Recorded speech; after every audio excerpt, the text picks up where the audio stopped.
Hey everybody.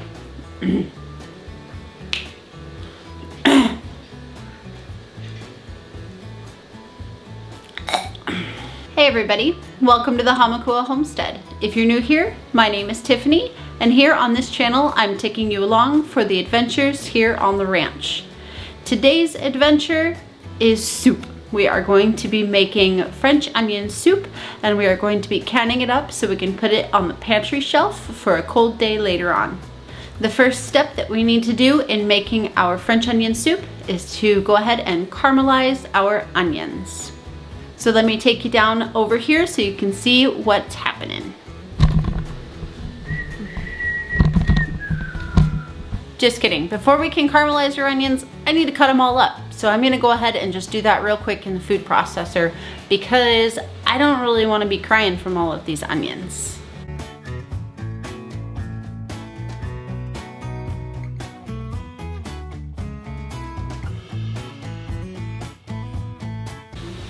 You know, we've already come this far. I'm not so sure that I'm gonna go ahead and bust out the food processor, honestly. Seems like it would be easy just to slice them up like this.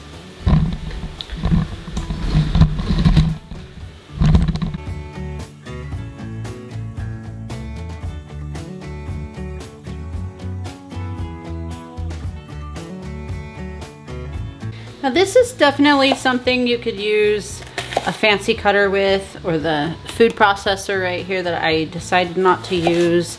But you could use a mandolin, you could cut them into a lot smaller pieces. You can do whatever you want really with this type of soup.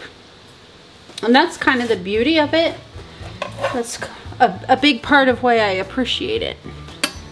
I have a gigantic bowl of onions. I'm sure there are a lot easier ways to cut this and not cry.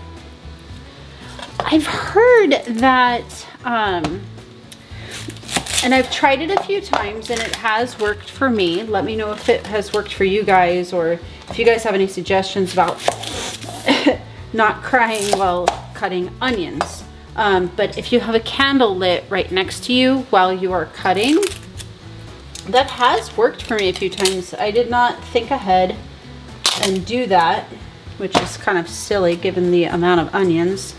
But it has worked for me in the past. So I am just having these and then slicing them kind of on the thinner side. All right, so we have all of our onions cut up. I think this, if I counted correctly, this is 15 onions. So now the next step is to go ahead and get these sauteed in some butter and get them caramelized.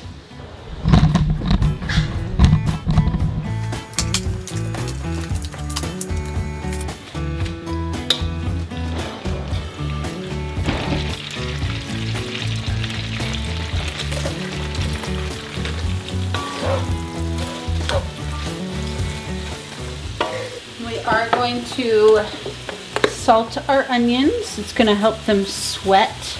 So we're going to do this in, judging on how much is still in the bowl, maybe about 3 different batches. And we're just going to go ahead and caramelize all of them. It's going to take a little while, so I'll bring you back when it's all finished. On second thought, while our onions are caramelizing, let's go ahead and get our broth started. There's no reason why we shouldn't go ahead and just get that done and save a little bit of time. In our broth, we're going to start out with 4 tablespoons of butter, 12 cups of water, 6 tablespoons of beef bouillon, 2 tablespoons of steak sauce. Yeah, I'm going to make it 3. This recipe is not a recipe at all. It is a mixture of several different ones that I saw on the internet, and I wrote down what I liked out of each one, knowing that it is safe for pressure canning. 3 tablespoons Worcestershire sauce. I bought myself a corkscrew. 2 cups of wine. Maybe about a tablespoon of black pepper. A tablespoon of salt, or so, of course, it's approximate.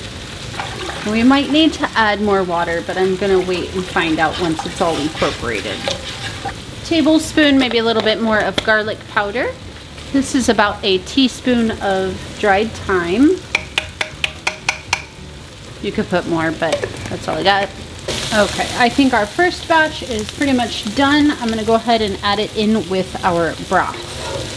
One thing I will note on the second batch of onions, I'm definitely gonna add a lot less butter than I did on the first batch for two reasons.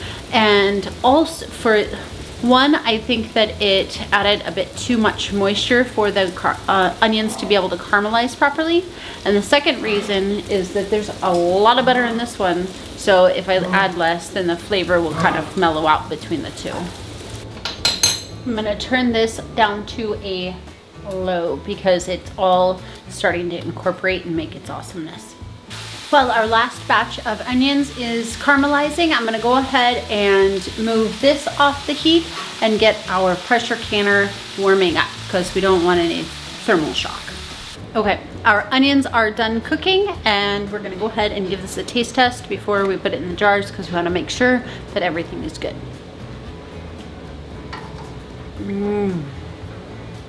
It's so good. This is a winner right here, you guys. I'll be sure to write out all of the ingredients that I used in the description box below so you guys can do the same thing.